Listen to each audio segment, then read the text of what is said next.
오늘도 말씀 앞으로 나오신 모든 성도님들을 축복합니다. 함께 묵상하실 말씀은 고린도전서 15장 12절에서 19절 말씀입니다. 같이 말씀을 읽겠습니다. 그리스도께서 죽은 자 가운데서 다시 살아나셨다 전파되었거늘 너희 중에서 어떤 사람들은 어찌하여 죽은 자 가운데서 부활이 없다 하느냐. 만일 죽은 자의 부활이 없으면 그리스도도 다시 살아나지 못하셨으리라. 그리스도께서 만일 다시 살아나지 못하셨으면 우리가 전파하는 것도 헛것이요 또 너희의 믿음도 헛것이며 또 우리가 하나님의 거짓 증인으로 발견되리니 우리가 하나님이 그리스도를 다시 살리셨다고 증언하였습니다. 만일 죽은 자가 다시 살아나는 일이 없으면 하나님이 그리스도를 다시 살리지 아니하셨으리라. 만일 죽은 자가 다시 살아나는 일이 없으면 그리스도도 다시 살아나신 일이 없었을 터이요. 그리스도께서 다시 살아나신 일이 없으면 너희의 믿음도 헛되고 너희가 여전히 죄 가운데 있을 것이요.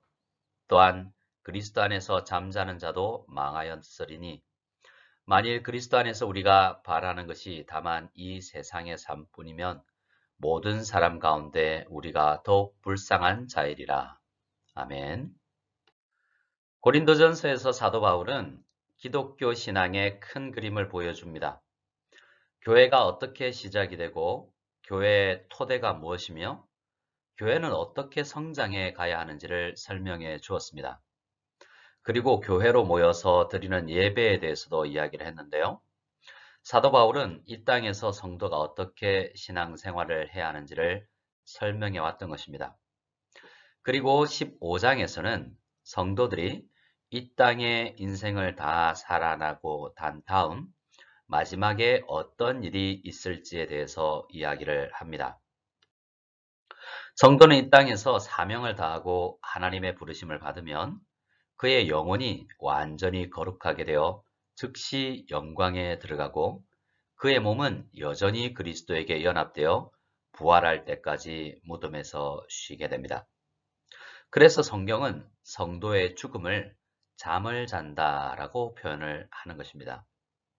성도의 몸도 이 땅을 살아갈 때와 마찬가지로 여전히 그리스도에게 연합되어서 부활 때까지 무덤에서 잠을 자게 되는 것입니다.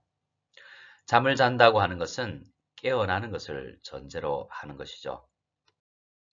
성도도 이 땅을 살아가면서 수많은 아픔을 경험하게 되지만 하나님의 자녀임을 확신하기 때문에 그 고난 가운데서도 끝까지 견딜 수 있는 것입니다.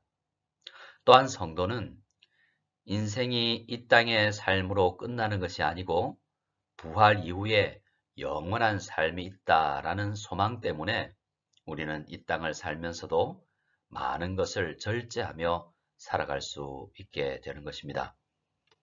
12절을 같이 읽겠습니다. 그리스도께서 죽은 자 가운데서 다시 살아나셨다 전파되었거늘 너희 중에서 어떤 사람들은 어찌하여 죽은 자 가운데서 부활이 없다 하느냐. 아멘. 사도 바울은 깜짝 놀랐습니다. 그리스도께서 죽은 자 가운데서 다시 살아나셨다라는 복음이 고린도 교회에 전파되었고 이 복음을 믿어서 성도로서 신앙생활을 하고 있는 고린도 교회 성도 가운데 어떤 사람들이 부활이 없다고 생각하고 말을 했기 때문입니다. 오늘 말씀을 묵상하면서 확인하겠지만 부활이 없다고 말하는 고린도 교회 일부 성도들을 참으로 안타깝게 여기면서 바울은 이 글을 쓰고 있는 것입니다. 혹시 말씀을 듣고 계시는 성도 여러분은 어떠십니까? 아니 어떻게 성도가 부활을 의심할 수 있을까 하고 의아해 하십니까? 아니면 지금 여러분의 믿음의 상태도 그러하십니까? 아니면 나도 가끔은 그럴 때가 있다고 생각하여 그들의 생각에 동질감이 느껴지십니까?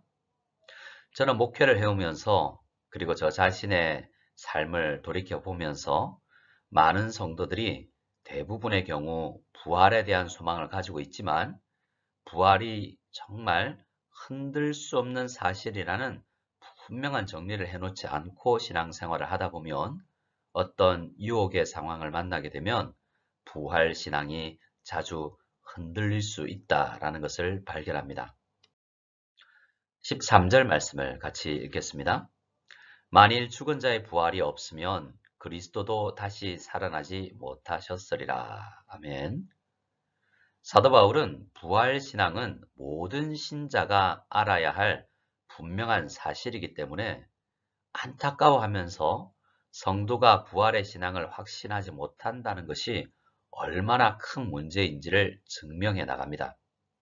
지금 일부 고린도 교회 성도들처럼 죽은 자의 부활이 없다라고 하면 예수님을 믿다가 죽은 사람이 결국은 부활하지 못할 것이라고 생각이 든다면, 혹은 부활이 있을지 잘 모르겠다라는 회의의 생각이 든다면 예수 그리스도의 부활도 부인하게 되는 것이다 라고 말합니다. 성도의 부활이 없으면 그리스도의 부활이 있을 수 없다라는 말이 아니라 성도가 부활을 부인하면 그리스도의 부활도 부인하게 되는 것이다 라는 말입니다. 우리 14절을 같이 읽겠습니다.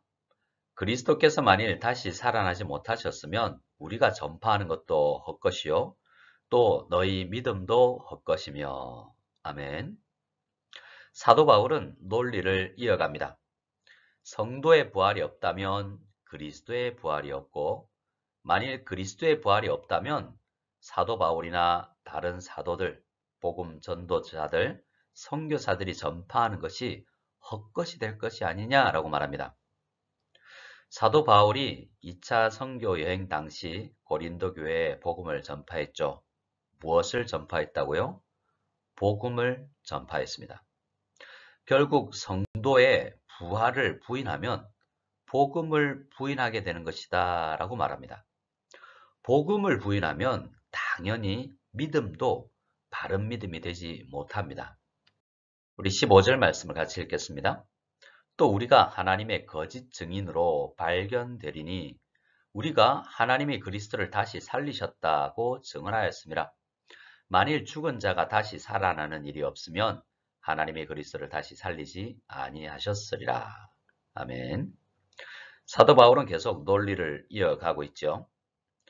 바울과 복음 전파자들이 전한 복음이 헛것이라면 그리스도의 죽음과 부활을 전한 바울과 복음 전파자들이 어떤 사람들이 되겠습니까? 거짓 증언을 하는 증인, 성경에서 자주 주의하라고 말하는 거짓 선지자 신세가 되는 것이 아니겠습니까? 사도 바울은 날마다 사람을 만날 때마다 선교의 현장마다 하나님이 그리스도를 다시 살리셨다고 증언하고 있는데, 고린도 교회 일부 성도들로 인하여 졸지에 거짓 선지자가 되는 것이다 라고 말하고 있는 것입니다. 그만큼 부활을 부인한다는 것은 성도의 모든 믿음의 뿌리를 흔드는 일인 것입니다.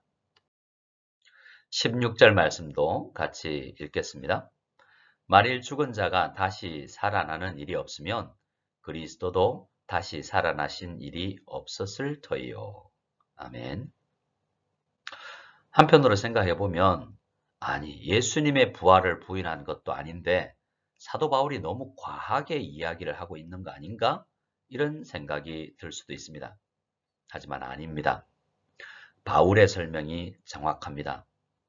고린도 교회 일부 성도들이 성도의 부활이 없다라고 이야기했지만 성도의 부활과 그리스도의 부활은 뗄래야 뗄 수 없는 것이기 때문입니다.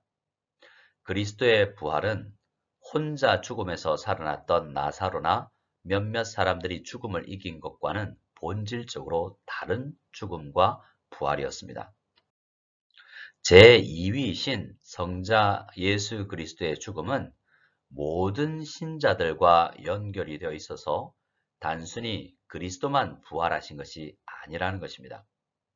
그를 믿는 모든 사람들은 죽음에서 함께 일으켜지는 놀라운 경험을 하게 되는 것입니다. 그래서 성도의 부활을 부인하는 것은 그리스도의 부활을 부인하는 것이 되는 것입니다. 그런데 모든 신자를 구원하는 그리스도의 복음은 그리스도의 죽음과 사흘 만에 부활하심으로 구성되어 있지 않습니까? 그래서 우리가 성도의 부활을 믿지 않게 되면 복음 전체를 부인하게 되는 것이나 마찬가지입니다. 17절 말씀도 같이 읽겠습니다. 그리스도께서 다시 살아나신 일이 없으면 너희의 믿음도 헛되고 너희가 여전히 죄 가운데 있을 것이요. 아멘. 성도의 부활이 없다고 믿으면 그리스도의 부활이 없는 것이고 복음을 부인하는 것이기 때문에 당연히 그러한 생각을 가진 사람은 믿음이 없는 것이나 마찬가지입니다. 믿음이 없으면 복음이 가진 죽음의 권세를 멸하는 이 사실을 인정하지 않게 되는 것이나 마찬가지입니다. 그러한 사람은 여전히 죄의 권세 아래 놓여 있는 사람이라고 하겠죠. 여전히 죄 가운데 있는 사람인 것입니다. 18절 말씀도 같이 읽겠습니다. 또한 그리스도 안에서 잠자는 자도 망하였으리니. 아멘. 만약 성도가 성도의 부활을 부인하면 그의 가족 중에 있는 이미 죽은 사람, 오늘 말씀의 표현대로 그리스도 안에서 잠자는 자도 부활이 없다고 생각하지 않겠습니까? 자기도 부활을 하지 않을 것이니 이미 죽은 사람도 부활을 하지 않을 것이라 생각하겠죠. 그렇게 되면 그 인생이 망한 인생이 아니겠느냐라는 것입니다. 성도 여러분, 성도는 죽을 때 깰 것을 믿고 잠에 들어가는 것입니다.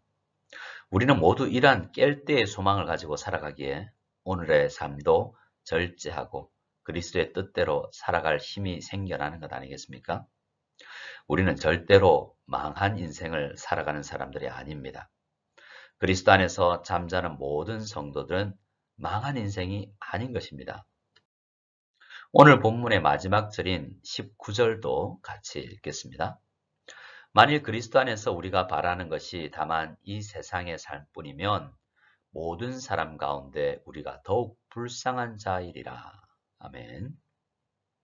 고린도 교회 일부 성도님들처럼 성도의 부활을 부인하는 것은 죽음 이후에 내세를 부인하는 것이고 이 세상만 존재하는 세상이라고 믿기 때문에 다른 여타의 많은 예배와 신앙생활, 고린도전서에서 말하는 성도의 삶인 절제의 삶, 다른 성도들을 위해서 헌신하고 오래 참는 삶이 의미가 없어지는 것이나 마찬가지입니다. 차라리 인생을 즐기고 살아가는 사람들에 비해서 불쌍한 인생을 사는 것이 아니겠습니까?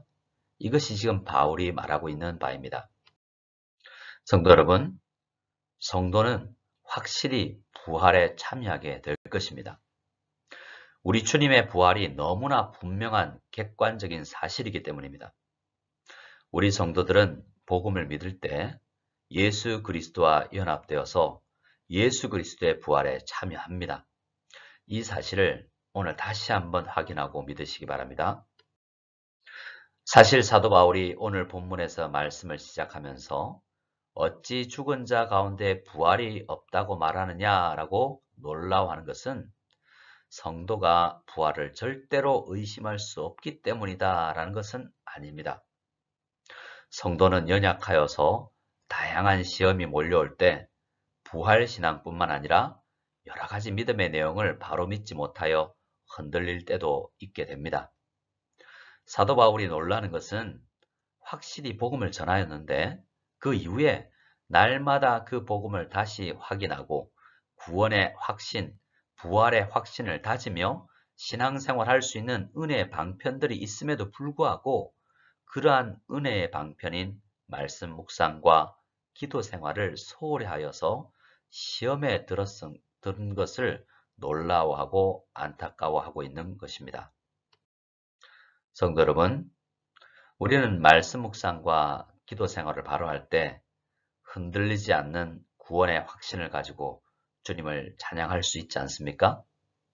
그러나 우리는 연약해서 시험이 올 때 흔들릴 수 있는 존재다라는 사실을 인정하는 것도 중요합니다. 오늘 말씀을 의지하고 간절히 기도하여 흔들림 없는 부활신앙으로 무장하여서 의미 있는 신앙생활, 가치 있는 신앙생활을 하는 우리 모두가 되시기를 소원합니다. 우리 다 같이 주기도문으로 예배를 폐하겠습니다. 하늘에 계신 우리 아버지여, 이름이 거룩히 여김을 받으시오며 나라가 임하시오며 뜻이 하늘에서 이루어진 것 같이 땅에서도 이루어지이다. 오늘 우리에게 일용할 양식을 주시옵고 우리가 우리에게 죄 지은 자를 사하여 준 것 같이 우리 죄를 사하여 주시옵고 우리를 시험에 들게 하지 마시옵고 다만 악에서 구하시옵소서. 나라와 권세와 영광이 아버지께 영원히 싸움나이다. 아멘.